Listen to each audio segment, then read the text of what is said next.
The Start Your Own Business podcast. Hear inspiring startup stories and get reliable expert advice on how to start your business and get off to the best possible start. Brought to you by Startup Donut, helping small businesses succeed. Hello and welcome. I'm Chloe Thomas, best-selling author and host of the award-winning e-commerce master plan podcast, and it's a real privilege to be part of this brand new podcast. It's packed with practical advice intended to help you to successfully set up a new business and get it off to a great start. We want to help you to save time and money when starting your business and avoid those common pitfalls. This is the Start Your Own Business podcast by Startup Donut in association with the Federation of Small Businesses. And personally, if I was starting up a business right now, I would be turning to those two organisations for information on how to start and grow my business. So it's brilliant to have them on board. Throughout the series, we'll answer key startup questions, and you'll also be able to learn from the most reliable experts of all, people who have started their own business, people who've been there and done it. We'll bring you some great real-life startup stories. In today's episode, we are exploring how to sell online. We're going to be talking about everything from marketplaces like Amazon, eBay, and Etsy, right through to launching your own website and how to integrate all that with a face-to-face store. Before we meet our guest and get into all of that, please do check out our sponsors. This series of the Start Your Own Business podcast is brought to you by Startup Donut in association with the Federation of Small Businesses. Running your own business is exciting. You've got a great idea, the ambition to succeed, and lots of questions about how you can make your business a success in tough times. That's why the Federation of Small Businesses is behind you every step of the way, whatever your ambitions. FSB is proud to be the leading voice of 5.8 million small businesses and self-employed people like you across the UK, working to promote and protect your interests. With 24/7 legal support, nationwide virtual networking events, market-leading benefits, and a powerful voice heard in governments, FSB are by your side so you can get it right from day one. The new Startup Hub has everything you need to know about starting a business, including business law basics, finance fundamentals, and how to secure your first sale. From startup to scale up, start your business journey with FSB. Find out more and download the free startup guide today by visiting fsb.org.uk/start. It's time to introduce our startup expert, Chris Dawson. Chris is the editor of Tamebay, the news, forum and directory website for those selling goods online. He founded Tamebay way back in 2006 and has been in e-commerce even longer than that. With his wide and varied e-commerce knowledge, he's the perfect guest to help you set up a successful business that sells online. Hello, Chris. Hello, Chloe. Thank you for having me today. It's great to have you here. Right, let's dive in with how on earth did you end up working with small businesses? How did you get started in that? Well, it sounds obvious, but by starting a small business myself. I actually got made redundant 2 weeks before I was due to complete a house purchase, my first house. And I didn't tell the mortgage company I'd lost my job. I moved in and had to pay the mortgage. So I started selling products on eBay. And it soon turned into a full-time business. And naturally, I met other people that sold on marketplaces. And then 6 years later, we started Tamebay as a help and advice site for the community that I already knew. And obviously, since then, we've worked with a ton of other businesses over the years that have found us through Tamebay. Excellent. So you very much know what our audience are going through if you've kind of been there in that startup position. So let's get straight into this world of online selling. What's the benefit of selling online versus selling offline? Well, I think at the moment we could look back at the pandemic with the high street closed and pretty much all non-essential retail closed, plus a load of other businesses, and say that online is the one thing that has kept going. But it's not just about an emergency situation with a pandemic. It's also the fact that it doesn't matter how many stores you have, whether you open up one store, two stores, 10 stores, your reach is still the local area of that store. Online opens you up to the entire country to sell to. And in fact, you can sell overseas as well. So what online really does for you is it massively expands your audience. And it doesn't matter if you're selling products or services, or you're a tradesman and you supply a trade.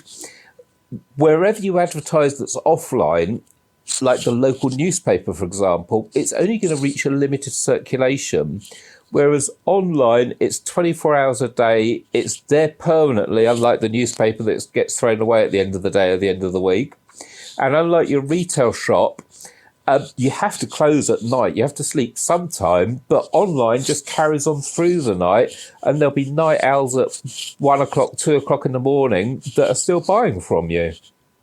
So, Chris, you mentioned eBay. That's where you started, which, of course, is one of the ways in which people can sell online with marketplaces. So, what makes marketplaces a good place to start your business?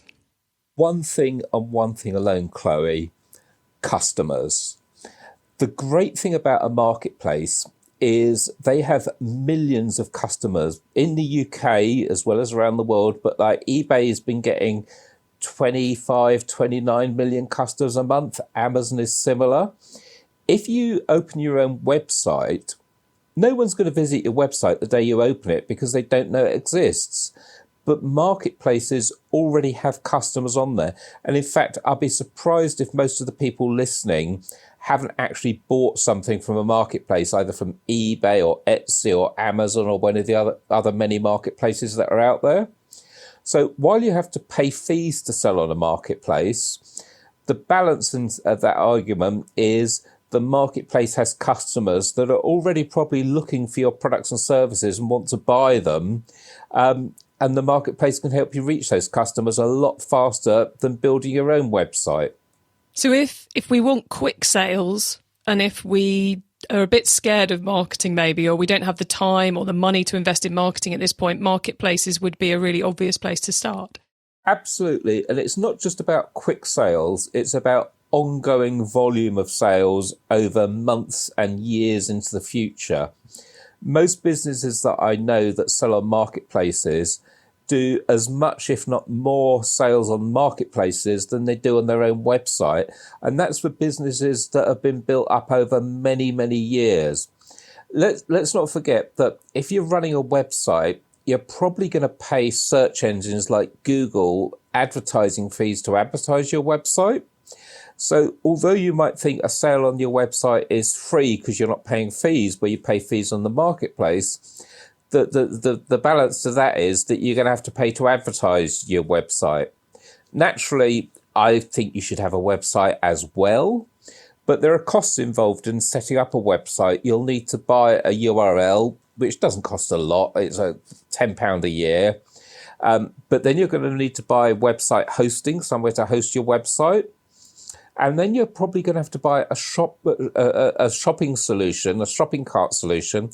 There are some free ones, but there are others that you have to pay for. And that could easily cost you 10, 20, 30 pounds a month as well. So the website costs are there. But the big advantage of most marketplaces is that you only really pay if you sell.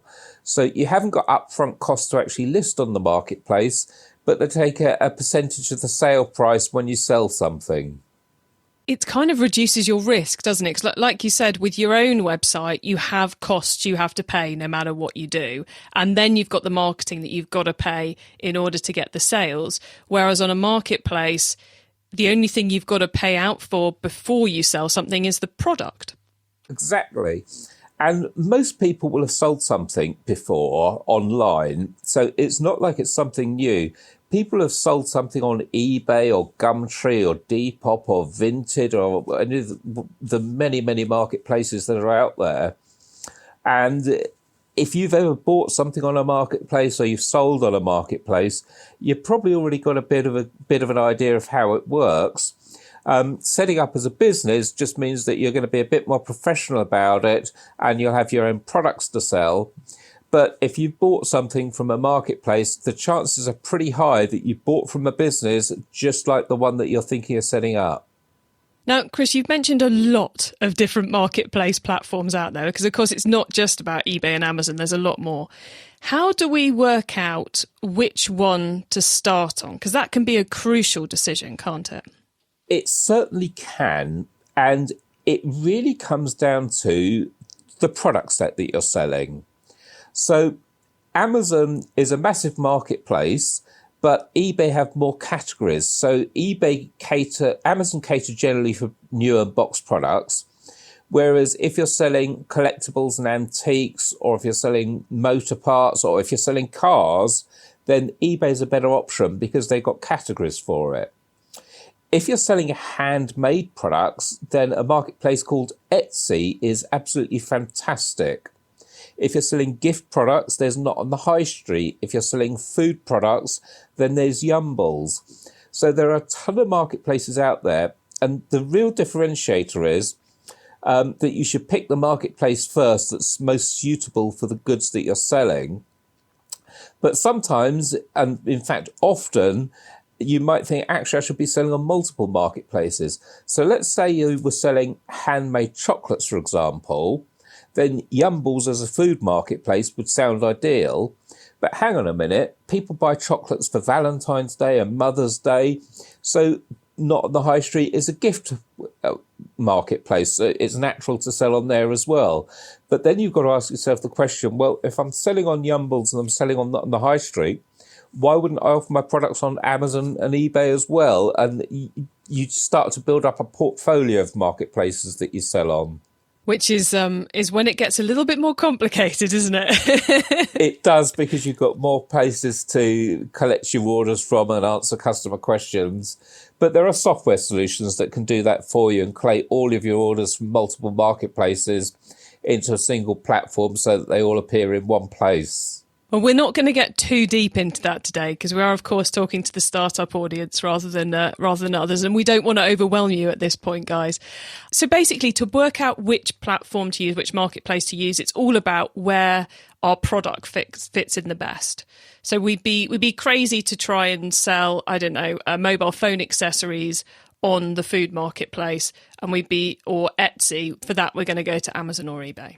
Of course. And it's very much, if you're selling something that you're enthusiastic about, you probably know a bit about the product and you probably know where you would go to buy those products. And if you would go to buy them there, then other people will go to buy them there as well. And once we've found our marketplace we think is going to be the right place for us, how do we get started? How do we get set up? If you've never used the marketplace before, the first thing I would suggest is be a buyer on the marketplace. Go and make some test purchases, buy 10 or 15 items and see what experience you get, what type of service other sellers are offering that are established on the marketplace. And it also will build up what we call a feedback score, which is basically when you buy and sell, you can leave each other feedback and say, hey, great seller, A++, 5-star rating.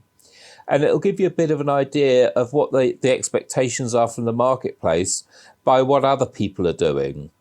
Once you've bought some items and you're familiar with the marketplace, you may not have to do that if you've already used the marketplace before, if you're enthusiastic about the marketplace. Then the best way to get started is, quite frankly, list your first item. The biggest mistake people make with the marketplace is they may list one item and it starts selling and they're really, really happy. And then sales drop off and they wonder why sales are dropping. It's probably because you've not been listing any more items. The more items you list, the more sales you'll get. And marketplaces like successful sellers. So the more often you make a sale, the more traffic they'll drive to your listings. But it all starts by listing that first product. Excellent advice there, Chris. Thank you. Now, you mentioned a couple of elements around having your own website. And I'm sure there's some people listening who are like, okay, got the marketplaces bit, but I want my own e-commerce site. I want my own store. What are the reasons someone might want to create their own e-commerce site on day one? Well, first of all, if someone buys a product from me on a marketplace and searches for you, you need to have a website. It's just like having a calling card on the web. It doesn't have to be a transactional website. You can actually have a website and just display your products on eBay from it, or have a link to your Amazon listings, your Etsy listings. So it's saying to people, hey, this is who I am. This is where I live on the internet. This is how you can get in touch with me if you need to. And I think every business should have a website nowadays. There's no excuse for it. Whether you're a window cleaner or a taxi driver or a hairdresser, a solicitor, it doesn't really matter. Think about what you do when you're looking for a business. You probably just pick up your mobile phone and do an internet search, and you want to be found when someone searches for you. So get your own website, and it also will give you your own domain, i.e. your web address, like mine is www.tamebay.com, and that comes with an email address. So my email is chris@tamebay.com, and it's just a little bit more business-like than using chris@gmail.com. So have a website, have a URL, put up a homepage and tell people about yourself. And then you can make the decision whether you want to add in an e-commerce element and make it a transactional website, or whether you still want to carry on with marketplace sales and drive traffic to the marketplaces from your website. And you've always got the option, obviously, if you do that, to changing it into transactional e-commerce website later down the line. Now, Chris, we mentioned, let's just cover off this non-transactional website before we get deeper into the e-commerce version. I'm thinking a platform for that might be Wix or might be WordPress. Would those be where you'd go as a startup to create that simple site? Absolutely. Wix is a website which is very easy to build, and there are others like CreateSpace and Squarespace as well. And WordPress is a blogging platform. And with WordPress, if you can actually host it on WordPress.com, so you don't have to worry about too much at all. It's very point and click and very, very easy to do. If you've ever dragged and dropped an image onto an email, then you're pretty much set up for dragging and dropping an image onto a website. Excellent. So there we go, guys. Lots of recommendations on how to do that part. Now, if we want to start selling via our own website, what are the key things we should bear in mind for that? There are 3 elements to selling: listing and displaying products and allowing people to click and buy them, delivering them, and taking payment. Now, you're going to need some website software, and some of those sites like Wix, for example, they do have e-commerce elements, so you can add in e-commerce to the website afterwards. For payments, you're going to need a payment provider. Now, if, for instance, you're selling on Etsy, there's Etsy Pay that you could use. If you're selling on Amazon, there's Amazon Pay, so you can keep your finances all in the same place.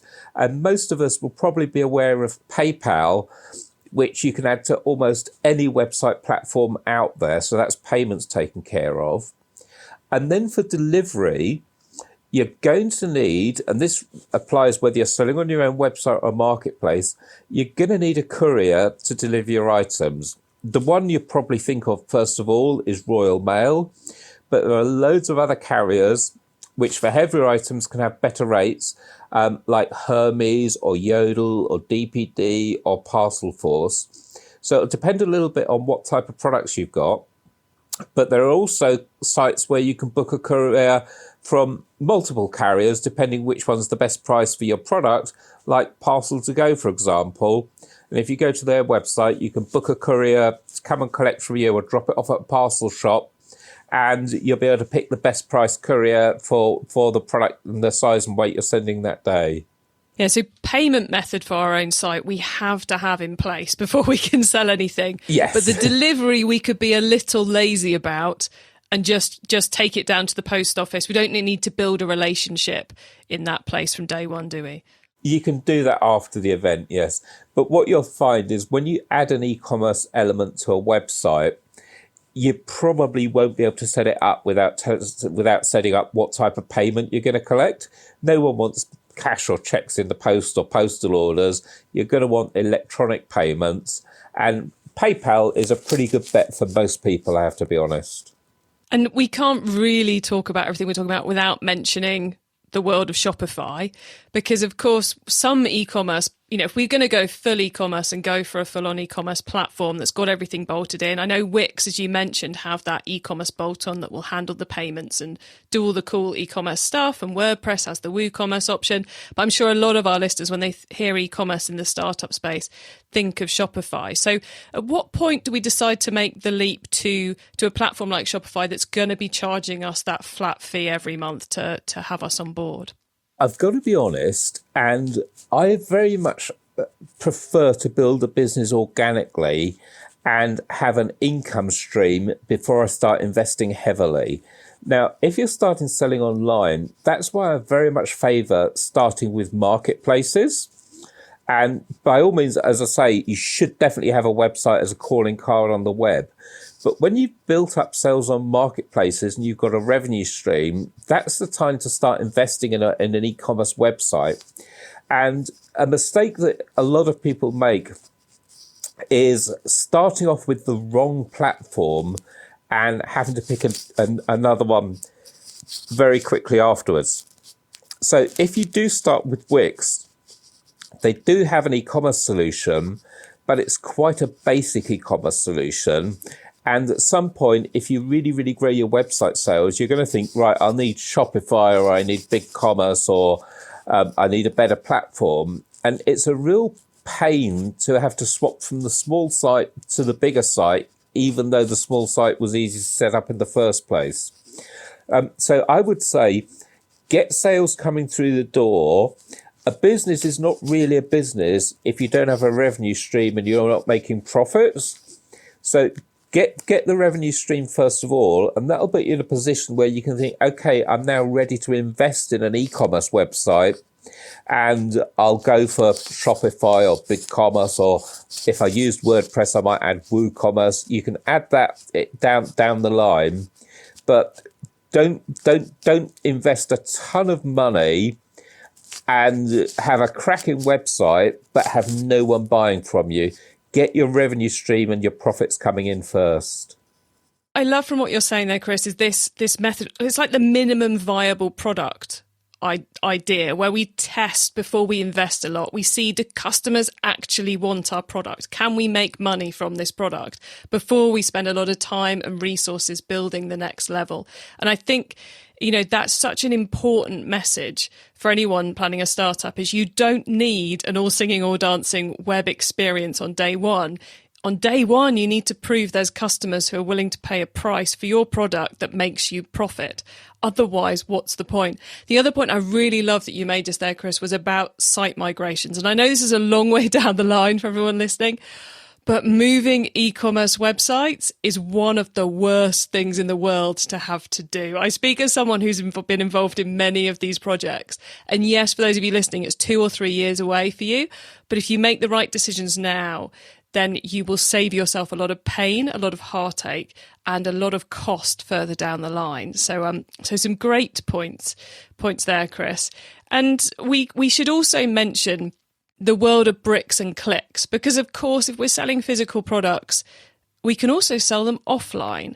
So how does someone let's say maybe someone who's planning on having a market stall or a physical store, should they be bringing in online selling from day one as well? Absolutely. And the reason for that is, as I said right at the beginning of this podcast, if you've got a retail store or a market stall, you're really only selling to the local area. And why wouldn't you want people to be able to buy from the whole country for you? But also, some people will think, okay, I'm selling online. I'm not a retailer. I don't have a shop. Why would I worry about local sales? And you will find that sometimes people will want your products in a hurry, and they'll be willing to come and collect them or pay you to deliver them locally. So I'm all in favour of a kind of blended approach. And as you get bigger, you might move from your home or your garage into a warehouse. Now, although the warehouse is predominantly going to be for shipping your online orders, how many warehouses do you know that kind of have a trade counter where you can actually go and collect from them? And if you can have customers that are local that will come and collect from you, they'll buy from you, even if you're not the cheapest, just because they've got that convenience of being able to pick the products up the same day. So think about it not as I either have a retail shop or I go online. In today's world, you should be thinking, I need to do both. And why wouldn't I do both? I can sell locally from my retail store or my trade counter. I can sell across the whole country on the internet. And in fact, I can sell across the whole world on the internet. Excellent, Chris. Well, we've gone from the simple selling on a marketplace right the way through to almost multi-channel e-commerce in today's session, which is brilliant, to give you guys out there an idea of where you might want to go. But before we wrap up, what's the key thing, Chris, you want listeners to take away from this episode?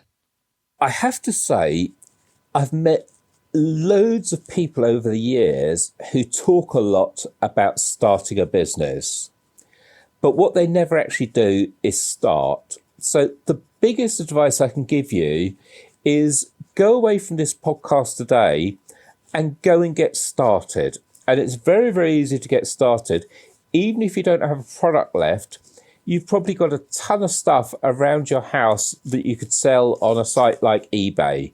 So go and get your first listing done, sell some products from around the house, things that you don't need anymore, that old mobile phone or the clothes that you don't wear anymore, sell them on a marketplace and actually start a business. You will, of course, want to either manufacture your own products or source them from a wholesaler or a manufacturer, but get started today. There's no reason that by the end of today, you can't have your first product listed on eBay or another marketplace. Get started. Don't just talk about it, do it. I love that advice. Well, look, Chris, before we say goodbye, could you please let the listeners know how they can find you and your business on the web, please? Yes, of course. You'll find me at tamebay.com, tamebay.com. It's a blog all about marketplaces in the UK and around the world. And if there's ever anything you need to know about a marketplace, you'll almost certainly find it on Tamebay. And you'll also find the very latest news on what's going on in marketplaces. Excellent. Thanks, Chris. It's been great chatting with you. And thanks for giving our audience so much great advice.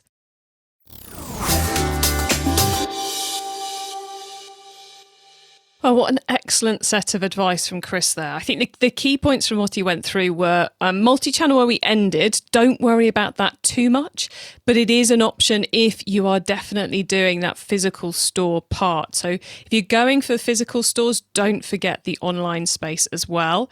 Secondly, get started. Like Chris said, you can talk about it a lot, but getting started doesn't have to be big and complicated. You can take that first step, do something small, but it will start you on the journey and you'll start learning the skills and everything else you need to know to make the bigger business a success as you start building it. And then thirdly, that marketplaces are by far and away the easiest, quickest place to start.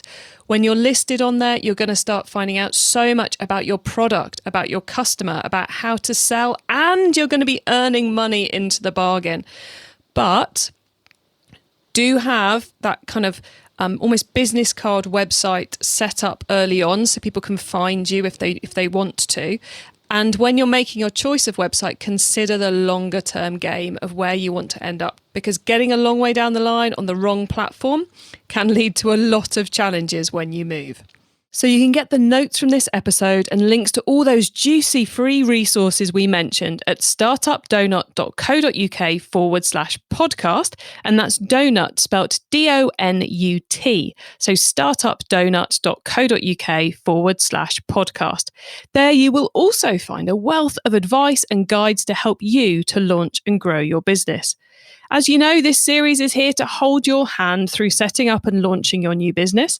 So next up, we're going to be covering a topic that often gets left out of startup plans and forgotten once things start happening, but which is crucial to long-term success. And that's how to look after yourself. And if you're enjoying the series, please do spread the word to others who are in that startup process, who are excited about starting up their business, because we want to help them avoid all these pitfalls too. Thanks to FSB for making this whole series possible. And don't forget to download their free startup guide. Details on that are coming up in a moment. Running your own business is exciting. You've got a great idea, the ambition to succeed, and lots of questions about how you can make your business a success in tough times. That's why the Federation of Small Businesses is behind you every step of the way, whatever your ambitions.